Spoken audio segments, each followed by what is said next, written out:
Ma näen viimasel ajal sellist asja, kus kui näiteks, kui keegi on edukas, no vahet ei ole spirituaalsel maastikul või ükskõik mis maastikul, kui keegi on edukas, siis ma teen samamoodi nagu tema. Ma teen samamoodi nagu tema.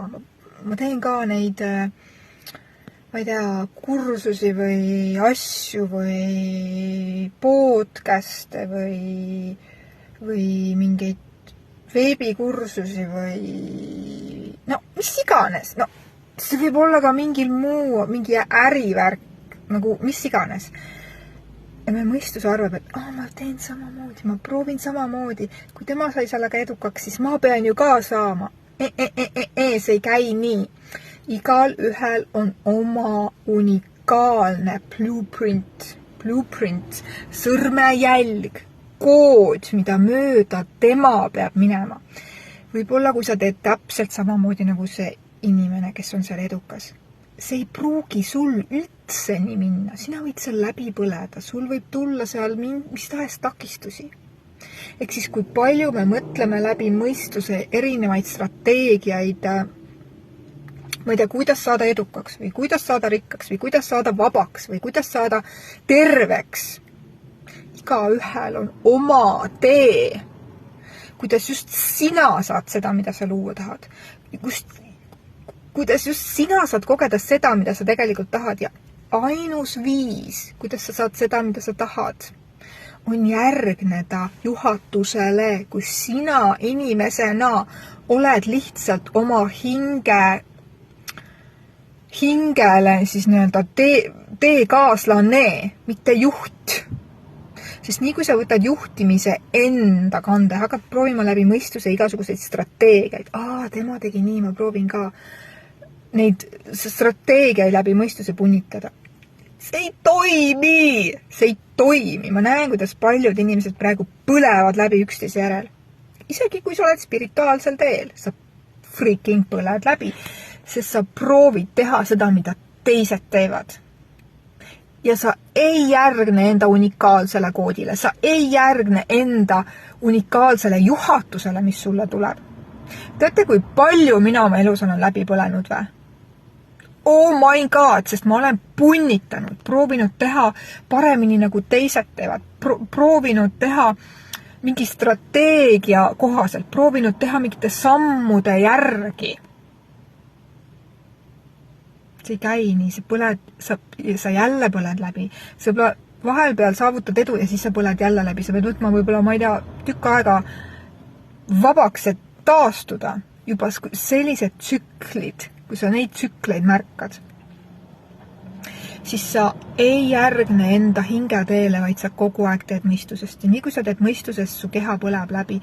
Sest kui sa järgned ainult enda teele, sa järgned juhatusele, mis sulle tuleb. Sa ei mõtle ise välja mitte midagi. Saate aru, ta ei pea tegelikult mõtlema välja mitte midagi.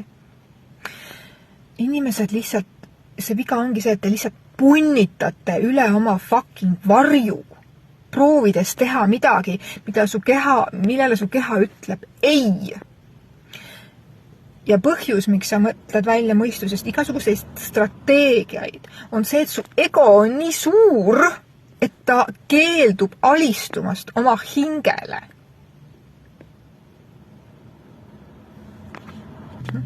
Ja kuidas mina praegu toimin? See ongi nii huvitav, et nii kui ma tahan mõistusest midagi punnitada, ma võiks mõistusest teha omale Facebooki gruppi, ma võiks teha mõistusest teha omale erinevaid kursuseid veel.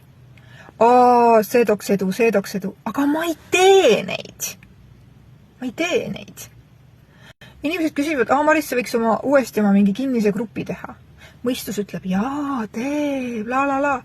Hing ütleb, ei, see ei ole tulnud sulle juhatusena. Seda tahavad teised, seda arvab mõistus, et oleks vaja. La. Ei. Ja mina inimesena istun, I just sit back and wait and get the instructions from my higher self. Ehk siis mina lihtsalt istun ja lõdvestun ja saan juhatusi oma kõrgemalt juhatuselt, oma hingelt, mõni ütleb universumilt, mõni ütleb jumalalt. See on kõik üks, vahet pole, kuidas sa nimetad seda. See ei pea inimesena tegelikult mitte midagi välja mõtlema. Aga siin on üks aga. enamus inimestel, 98% inimestel puudub kontakt endaga. Ja kuna sul puudub kontakt endaga, siis sa ei saa juhatusi. Sa ei saa isegi aru, mis see juhatus on. Sellepärast sa eksled. Sa punnitad, proovid seda, kolmandat, sa proovid 1000 erinevat strateegiat, teadmata, mis siis see tegelikult õige on.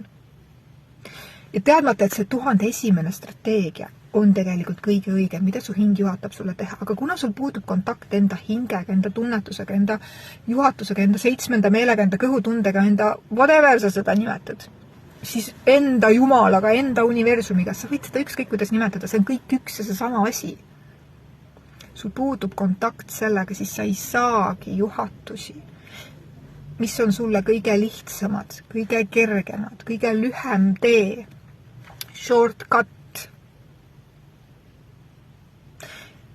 Ja kui sa järgne nüüd ainult enda juhatustele ja teed ikkagi siis, isegi kui sinu maine mina kardab ja mis iganes, sa lihtsalt teed, sul tuleb juhatus teha, seda, sinu maine mina on lihtsalt nii-öelda käsutäitja, järgne ja teekaaslane oma hinge juhatusele, mitte midagi muud. Sa ei pea mõistusega mitte midagi välja mõtlema. Sa ei pea isegi proovima mõelda. Mõtlemine, sul ei ole vaja seda. Sul ei ole vaja seda. Aga kui ma lihtsalt hakkan ootama juhatust, siis ma ju, ja siis tulevad igast need hirmud üles, ma jään vaeseks, ma jään tänavale, siis ma ei ole keegi, siis ma ei ole üldse väärtuslik ja siis mida teised mõtlevad ja igaühel tuleb erinev asi, kargab siit üles, siit alateadvusest. Ja nüüd sul tuleb selle kohale otsa vaadata, mis sul siit alateadvusest upsti ülesse kargab, sest sul tulebki need kohad läbi kärsatada. Sul tuleb need kohad ära vabastada. Whatever. Ja seda sa saad teha jooksvalt. Seega, ära püüa teha midagi, mida teised teevad. Unusta ära. Punkt number 1, saa kontakt iseendaga. Saa kontakt iseenda hingega, hingetasandiga, enda juhatusega. See on kõige olulisem. Ja siis siit edasi see tee hakkab iseenesest sulle lahti rulluma. Sest sa lähed täieliku usaldusse. Ja see usaldusse minek ei ole nii-öelda alla andmine, vaid see on kõrgema plaani usaldamine, teades, et tal on kõige kiirem tee sinu jaoks. Juba valmis planeeritud. Aga point on selles, et enamus inimesi ei jõua sellesse kohta. Nad ekslevad seal mõistuses, käivad ringi, ratast põlevad läbi. Been there, done that. Ma olen seda kõike teinud, olen seda kõike kogenud. Mine kuhu iganes teraapiasse. Saa kontakt oma sisemise lapsega, oma hingetasandiga. Punkt number 1. Mine kellegi juurde või tule minu juurde. Sa ei ole tulnud siia selleks, et teha asju läbi mõistuse või punnitada. Inimestel, kellel on sümptomid, nad on ikka väga mõistuses. Sest et seda sümptom näitabki, sa oled nii mõistuses, sa oled nii eksinud, sa oled eksled kuskil, kus sa tegelikult üldse ekslema ei peakski. Sa oled sinna mõistuse hirmudesse kinni jäänud, arvates, mida teised arvavad. Järgnedes, mida peab tegema, kuidas peab tegema, mismoodi peab tegema. Sa oled eksinud sellesse ahelasse ja sa ei tea, kuidas sellest välja saada. See on see põhjus, miks sul on ka füüsilised sümptomid. Kõik elu on lihtne.